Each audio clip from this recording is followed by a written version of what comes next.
Hello అండి, welcome to law excellence. ఇవాళ మనము లోన్లీనెస్ లేదా ఒంటరితనం అంటాము. ఇది ప్రపంచ ఆరోగ్య సమస్య అన్నట్టుగా WHO చెప్తోంది. మరి దీనిని ఎగ్జామ్లో ఎలా అడగచ్చు? మనకి మెయిన్స్లో ఎస్ఏలో దీనికి సంబంధించి క్వశ్చన్ అనేది ఇవ్వచ్చు.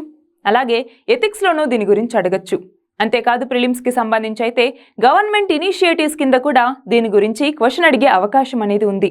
మరి ఈ నేపథ్యంలో లోన్లీనెస్ని ఎందుకని WHO అన్నటువంటిది ఇలా ప్రపంచ ఆరోగ్య సమస్య అని చెప్పింది? అలాగే ఇది మానసిక ఆరోగ్యానికి సంబంధించినటువంటి ఒక ఇష్యూగా మనం చెప్తూ ఉంటాం. ఈ నేపథ్యంలో మానసిక ఆరోగ్యం అన్నటువంటిది ఎందుకు ఇంపార్టెంట్? మన భారతదేశంలో ఈ మెంటల్ హెల్త్కి సంబంధించినటువంటి ఇష్యూస్ ఏమేమి ఉన్నాయి? ఇటు ప్రపంచవ్యాప్తంగా కూడా మన మానసిక ఆరోగ్యాన్ని మెరుగుపరచడానికి వివిధ దేశాలు కానివ్వండి, అలాగే మన భారతదేశం కానీ ఎలాంటి చర్యలు తీసుకుంటోంది, ఎలాంటి పథకాల్ని అమలు చేస్తూ ఉన్నారు, ఎలాంటి చట్టాలని తీసుకురావటం జరిగింది, దీని గురించి ప్రిలిమ్స్ మరియు మెయిన్స్లో ఎలాంటి క్వశ్చన్స్ అడగచ్చు అన్నటువంటిది ఈ వీడియోలో చూద్దాం. సో ఇక్కడ కంటెక్స్ట్ వచ్చేసరికి WHO అన్నటువంటిది లోన్లీనెస్ని గ్లోబల్ హెల్త్ ఇష్యూ అన్నట్టుగా చెప్తోంది. అయితే లోన్లీనెస్ అంటే ఏంటి? లోన్లీనెస్కి సాలిట్యూడ్కి ఒక చిన్న డిఫరెన్స్ అనేది ఉంది. అది ఏంటి? సాలిట్యూడ్ అంటే మనం ఒంటరితనాన్ని కోరుకుంటాం, ఏకాంతాన్ని కోరుకుంటాం. కానీ లోన్లీనెస్ అంటే అలా కాదు. ఇది మన చుట్టూ ఉన్నటువంటి పరిస్థితుల వల్ల మనము లోన్లీగా ఫీల్ అవుతాం, ఒంటరిగా ఫీల్ అవుతాం. అది లోన్లీనెస్ అన్నటువంటిది. అయితే ఇక్కడ చూడండి, డెఫినేషన్ ఆఫ్ లోన్లీనెస్ అంటే సాలిట్యూడ్ కన్నా ఇది చాలా డిఫరెంట్. ఏంటి అంటే ఇక్కడ మనము ఐసోలేట్ అవుతున్నామేమో అన్నటువంటి ఒక ఫీలింగ్ అనేది ఉంటుంది, ఒంటరి అవుతున్నాం అనేటటువంటి ఒక ఫీలింగ్ ఈ లోన్లీనెస్లో ఉంటుంది. సాలిట్యూడ్లో అది ఉండదు, ఎందుకంటే అక్కడ మనమే లోన్లీగా ఉండాలని ఫీల్ అవుతాం కాబట్టి. కొన్ని దేశాల్లోకి వచ్చేసరికి ఎల్డర్ పీపుల్ ఎవరైతే ఉంటారో వాళ్ళలో ప్రతి ముగ్గురిలో ఒకరు లోన్లీగా ఫీల్ అవుతున్నటువంటి వాళ్ళే ఉన్నారు. సో మనకి మెంటల్ హెల్త్ కేర్ అన్నటువంటిది చాలా ఇంపార్టెంట్. ఈ నేపథ్యంలో ఫిజికల్ హెల్త్ కన్నా కూడా మెంటల్ హెల్త్ అన్నటువంటిది ఇంపార్టెంట్. మరి ఇప్పుడు ఎందుకు మనం మెంటల్ హెల్త్ మీద ఎంత ఫోకస్ చేస్తున్నాము అంటే 1990s నుంచి కూడా మనం చూస్తే ఈ మెంటల్ హెల్త్కి సంబంధించి ఇదిగో డిజార్డర్స్ అనేవి ఉంటూ ఉన్నాయి అన్నట్టుగా ఆ సంఖ్య అనేది పెరుగుతూనే వస్తుంది. కానీ ఈ మధ్యకాలంలో దీనికి సంబంధించిన అవేర్నెస్ పెరగటం, ఎస్పెషల్గా COVID-19 టైంలో మన ఫ్యామిలీ మెంబర్ చనిపోయినప్పుడు మిగతా వాళ్ళలో ఆ మెంటల్ స్ట్రెస్ అనేది పెరగటం, లోన్లీనెస్ ఫీలింగ్ అనేది రావటం, సూసైడల్ టెండెన్సీస్ అనేవి రావటం, ఇలాంటివన్నీ జరుగుతున్నాయి. అంతేకాదు మన సొసైటల్ స్ట్రక్చర్ కూడా మారిపోయింది. ఇంతకుముందు చాలా జాయింట్ ఫ్యామిలీస్ ఉండేవి. సో ఒకళ్ళు డల్గా కూర్చున్నా ఏమైంది అని వచ్చి అడిగే వాళ్ళు ఉండేవాళ్ళు. కానీ ఇప్పుడు అలా కాదు, అన్ని న్యూక్లియర్ ఫ్యామిలీస్ అయిపోయాయి. సో ఎవరి పాటికి వాళ్ళు వర్క్ చేసుకుంటూ ఉంటారు, ఎవరి పాటికి వాళ్ళు ఉంటారు. ఆల్మోస్ట్ ఒకరి గురించి ఇంకొకరు పట్టించుకునేటటువంటి పరిస్థితి అనేది ఇప్పుడు చాలా వరకు తగ్గిపోయింది. అలాగే ఆన్లైన్ ఇన్ఫ్లుయెన్స్ అన్నటువంటిది అంటే ఏంటి? ఈ మధ్య ఎప్పుడు మొబైల్స్ చూస్తూ ఉండటం, ల్యాప్టాప్స్ ముందర కూర్చోవటం, వీటన్నింటి వల్ల కూడా స్ట్రెస్ అనేది పెరుగుతుంది. ఇది మెంటల్ డిజార్డర్స్కి దారి తీస్తోంది. సో ఈ నేపథ్యంలోనే మెంటల్ హెల్త్ మీద ఇప్పుడు అందరిలో అవేర్నెస్ అనేది పెరుగుతూ ఉంది. అందుకే మనం దీని గురించి మాట్లాడుకుంటున్నాం. ఎగ్జామ్కి కూడా అందుకే ఇంపార్టెంట్. సో ఇక్కడ గమనించాలి, మెంటల్ హెల్త్ అంటే ఏంటి? ఒక పర్సన్ ఎమోషనల్ గాను, సైకలాజికల్ గాను, సొసైటల్ గాను సరిగ్గా ఉండాలి. అలా లేకపోతే ఏమవుతుంది? ఆ పర్సన్ సరిగ్గా లేరు అంటే దాని ఎఫెక్ట్ ఫ్యామిలీ మీద పడుతుంది, అతను పనిచేసే ఆర్గనైజేషన్ మీద పడుతుంది, దానివల్ల అవుట్పుట్ మీద ఆ ఎఫెక్ట్ అనేది పడుతుంది, దానివల్ల గ్లోబల్ ఎకానమీ, దానివల్ల మన దేశ ఎకానమీ మీద కూడా లాంగ్ టర్మ్లో ఆ ఎఫెక్ట్ అనేది ఉంటుంది. అంతేకాదు ఇప్పుడు మనం చూస్తే గ్లోబల్ హెల్త్ ఇష్యూస్ ఏవైతే నడుస్తూ ఉన్నాయో వీటిలో ఈ మెంటల్ డిజార్డర్స్ అన్నటువంటివి కూడా ఇప్పుడు ఎక్కువ అవుతూ ఉన్నాయి. అంతేకాదు వరల్డ్ హెల్త్ ఆర్గనైజేషన్ ప్రకారం మనం చూస్తే 2012తో కంపేర్ చేసుకుంటే 2030వ సంవత్సరం నాటికి ఈ మెంటల్ హెల్త్ డిజార్డర్స్ వల్ల, ఈ మెంటల్ హెల్త్ ఇష్యూస్ వల్ల చూడండి $1.03 ట్రిలియన్ మనము దీనికి ఖర్చు పెట్టాల్సి వస్తుంది. అంటే ఇది ఎంత హ్యూజ్ అమౌంట్ అన్నటువంటిది మీరు ఇక్కడ ఆలోచించాలి. సో మన భారతదేశంలో మెంటల్ హెల్త్ ఇష్యూస్కి సంబంధించి చూస్తే మన దేశంలో ఈ మెంటల్ హెల్త్ ఇష్యూస్ని ఫేస్ చేస్తున్నటువంటి 80% మందిలో ఒకటి అవేర్నెస్ లేకపోవటం కావచ్చు, రెండవది నా మెంటల్ హెల్త్ బాగలేదు అని చెప్తే ఎదుటి వాళ్ళు ఎలా రిసీవ్ చేసుకుంటారో అన్నటువంటి ఒక భయం కావచ్చు, లేదు అంటే ఈ మెంటల్ హెల్త్ డిజార్డర్ నాకు ఉంది అంటే దీనిని బాగు చేయాలి అంటే అది చాలా ఖర్చుతో కూడుకున్నటువంటి పని అని కావచ్చు. వీటి వల్ల ఎక్కువ మంది మెంటల్ హెల్త్ కేర్ అన్నటువంటిది తీసుకోవట్లేదు. గమనించాల్సినటువంటి విషయం ఇది. సో కొన్ని రీజన్స్ ఇక్కడ ఇవ్వటం జరిగింది. అందులో ఒకటి చూడండి, అవేర్నెస్ లేకపోవటం, స్టిగ్మా అనేది ఉండటం. అంటే ఏంటి? అదిగో తనకి మెంటల్ హెల్త్ బాగలేదు అంటే ఈజీగా పిచ్చోడు అనేస్తారు, అది ఒక భయం. అలాగే అడోలసెంట్ వల్నరబిలిటీ అంటే కౌమార దశలో ఎన్నో రకాల ఇబ్బందులను ఎదుర్కొంటూ ఉంటారు. అందులోనే ఎస్పెషల్గా అమ్మాయిలు ఎంతో మంది నుంచి ఇబ్బందులను ఎదుర్కొంటారు. కానీ ఎవరికి చెప్పుకోవాలో తెలీదు, ఎవరికి చెప్పుకుంటే ఎలా రియాక్ట్ అవుతారో తెలీదు. చాలా మందికి చదువు మాన్పించేస్తారేమో, పెళ్లి చేస్తారేమోననేసి భయం. వీటన్నింటి వల్ల చాలా మంది స్ట్రెస్కి గురవుతూ ఉన్నా కూడా దాన్ని బయటికి చెప్పుకోవట్లేదు. అదొక రీజన్. అలాగే డిజాస్టర్ మరియు trauma. For example natural disasters అనేవి వచ్చాయి.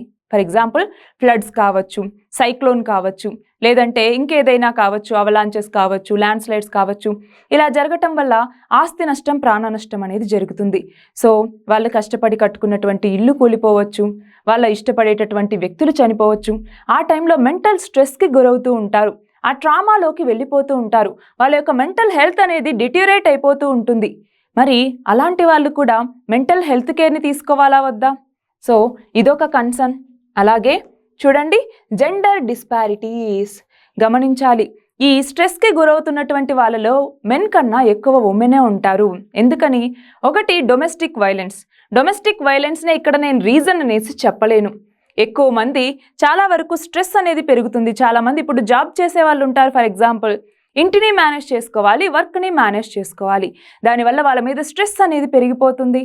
అలాగే చాలామంది ఉమెన్ డొమెస్టిక్ వైలెన్స్ గురవుతూ ఉన్నారు. మనం చూస్తే కోవిడ్ టైంలో ఇది చాలా పెరిగింది కూడా. సో వాళ్ళ యొక్క మెంటల్ హెల్త్ అన్నటువంటిది కూడా ఇంపార్టెంటే కదా. మరి మెంటల్ హెల్త్ కేర్ అనేది ఇక్కడ అందుతోందా? ఇదొక కన్సర్న్. అలాగే ఎకనామిక్ ఫ్యాక్టర్స్. ఫర్ ఎగ్జాంపుల్ పేదవాళ్ళు చాలామంది ఉంటారు. ఫర్ ఎగ్జాంపుల్ మనకే ఎన్నోసార్లు ఎకనామిక్ క్రంచ్ అనేది వచ్చి ఉంటుంది కదా అండి. మన చేతిలో 100 రూపాయలు ఉంటాయి, కానీ మనకేమో ఖర్చు 1000 రూపాయలు ఉంటుంది. ఎలా చేయాలి? దీంతో ఎలా గడపాలి అన్నటువంటి ఒక రకమైనటువంటి స్ట్రెస్ అనేది మొదలవుతుంది. అది పేదవాళ్ళకి మరింత ఎక్కువగా ఉంటుంది. సో వాళ్ళు కూడా మెంటల్గా చాలా డిస్టర్బ్ అవుతారు. ఇదొకటి గమనించాలి. అలాగే ఆన్లైన్ ఇన్ఫ్లుయెన్సెస్. ఇప్పుడు మనం చూస్తూ ఉంటే ఫర్ ఎగ్జాంపుల్ ఇప్పుడు చాలామంది ఇన్స్టాగ్రామ్ అనేసి, ఫేస్బుక్ అనేసి రీల్స్ అప్లోడ్ చేయటం. చాలామంది రీల్స్కి ఇదిగో నా రీల్కి ఏంటి వ్యూస్ రావట్లేదు, ఎందుకు తక్కువైపోతూ ఉన్నాయి, వేరే వాళ్ళు ఏం చేస్తున్నారు, నేనేం చేయట్లేదు. సో ఇలా స్ట్రెస్ పెంచుకుంటూ ఉన్నారు. వేరియస్ రీజన్స్ అనేవి ఉన్నాయి, బట్ అందులో ఇది కూడా ఒకటి అనేసి నేను చెప్తున్నాను. సో ఆన్లైన్ ఇన్ఫ్లుయెన్స్ వల్ల కూడా మెంటల్ స్ట్రెస్ అనేది కలుగుతోంది. అలాగే ఏజింగ్ పాపులేషన్ అంటే ఏంటి? వృద్ధులు అనే వాళ్ళు పెరిగిపోతూ ఉన్నారు. చాలామంది ఇప్పుడు తల్లిదండ్రుల్ని వృద్ధాశ్రమాల్లో పడేస్తూ ఉన్నారు. అంటే కనిపించిన తల్లిదండ్రులనే ఇప్పుడు పట్టించుకోకుండా పక్కన పడేస్తూ ఉన్నారు. సో వాళ్ళలో ఏమైంది? ఇదిగో మా పిల్లలు చూడు మమ్మల్ని ఇక్కడ వదిలేసి వెళ్ళిపోయారు అన్నటువంటి ఒక స్ట్రెస్కి వాళ్ళు ఫీల్ అవుతారు. ఒక రకమైన ట్రామాలోకి వాళ్ళు వెళ్ళిపోతారు. సో దానివల్ల కూడా వాళ్ళ యొక్క మెంటల్ హెల్త్ అన్నటువంటిది పాడవుతుంది, గుర్తుపెట్టుకోవాలి. అలాగే లిమిటెడ్ యాక్సెసిబిలిటీ అంటే ఏంటి? మన దేశంలో మెంటల్ హెల్త్కి ట్రీట్ చేసేటటువంటి ప్రొఫెషనల్స్ ఎక్కువ మంది లేరు. ఇక్కడ ఒకసారి చూడండి, మనం చూస్తే పర్ 1 lakh పీపుల్కి ఇండియాలో కేవలం 0.75 మంది మాత్రమే ఉన్నారు యావరేజ్గా. కానీ WHO ఏమో 3 ఉండాలి అన్నట్టుగా రికమెండ్ చేస్తోంది. కానీ మన దేశంలో కేవలం 0.75 మంది మాత్రమే ఉన్నారు 1,00,000 మందికి. అంటే మన దేశంలో ఈ మెంటల్ హెల్త్ ఇష్యూస్ని ఎదుర్కొనే వాళ్ళు ఎక్కువ మంది ఉన్నారు, దానికి సంబంధించి ట్రీట్ చేసే వాళ్ళు చాలా తక్కువగా ఉన్నారు. అయితే మరి మెంటల్ హెల్త్కి సంబంధించి తీసుకొచ్చిన ఇనిషియేటివ్స్ ఏంటి? అంతర్జాతీయంగాను అలాగే మన దేశంలో కూడా తీసుకొచ్చిన ఇనిషియేటివ్స్ ఏంటి అనేసి మనం చూస్తే, ముందుగా గ్లోబల్ ఇనిషియేటివ్స్. ఇందులో భాగంగా మనము వరల్డ్ మెంటల్ హెల్త్ డే, ప్రపంచ మానసిక ఆరోగ్య దినోత్సవం అంటాం. ఎప్పుడు జరుపుకుంటాము అంటే అక్టోబర్ 10వ తేదీని ప్రపంచ మానసిక ఆరోగ్య దినోత్సవంగా జరుపుకుంటాం. ఎందుకని? మెంటల్ హెల్త్ అన్నటువంటిది చాలా ఇంపార్టెంట్. మానసిక ఆరోగ్యం, దీనికి సంబంధించి మరింతగా అవేర్నెస్ క్రియేట్ చేయాలి అన్నట్టుగా మనం అక్టోబర్ 10వ తేదీని వరల్డ్ మెంటల్ హెల్త్ డేగా జరుపుకుంటాము. అలాగే WHO అన్నటువంటిది కాంప్రహెన్సివ్ మెంటల్ యాక్షన్ ప్లాన్ అనేసి 2013 నుంచి 2020 వరకు అమలు చేయటం జరిగింది. ఇదొకటి గుర్తుపెట్టుకోవాలి. అలాగే మెంటల్ హెల్త్ అట్లాస్ అన్నటువంటిది WHO రిలీజ్ చేయటం జరిగింది.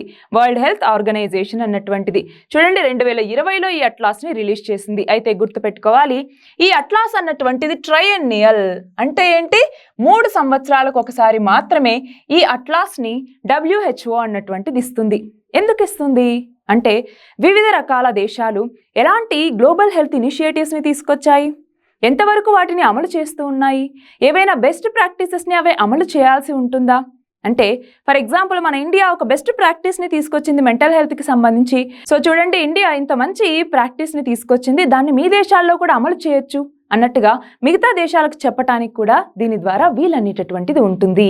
అలాగే సస్టైనబుల్ డెవలప్మెంట్ గోల్స్ SDG 3.4 అన్నటువంటిది ఏం చెప్తుంది అంటే మెంటల్ హెల్త్ వల్ల ఎవరైతే సూసైడ్ చేసుకుంటారో ఆ సూసైడల్ ప్రివెన్షన్ గురించి ఇది తెలుపుతుంది. అలాగే UN decade of healthy ageing గుర్తుపెట్టుకోవాలి. వృద్ధులకి సంబంధించి UN decade of healthy ageing అన్నటువంటిది ఏ సంవత్సరం నుంచి ఏ సంవత్సరం వరకు అంటే ఏ డికేడ్ని UN decade of healthy ageing అని పిలుస్తారు అని అడిగితే 2021 నుంచి 2030వ సంవత్సరం. అలాగే డెమోగ్రఫిక్ చేంజ్ అనేటటువంటిది ఎప్పుడు జరుగుతూ ఉంటుంది, అవునా? ఇప్పుడు మన భారతదేశం యంగెస్ట్ పాపులేషన్ని కలిగి ఉంది. మన యావరేజ్ ఏజ్ వచ్చేసరికి మన భారతదేశంలో యావరేజ్ ఏజ్ వచ్చేసరికి 28 ఇయర్స్. అంటే మన డెమోగ్రఫీ అన్నటువంటిది చాలామంది యూత్ని కలిగి ఉంది. సో డెమోగ్రఫిక్ చేంజ్ అనేటటువంటిది వస్తూ ఉంటుంది. చాలా దేశాల్లో జనాభా ఎక్కువగా వృద్ధుల సంఖ్య పెరుగుతూ ఉంది.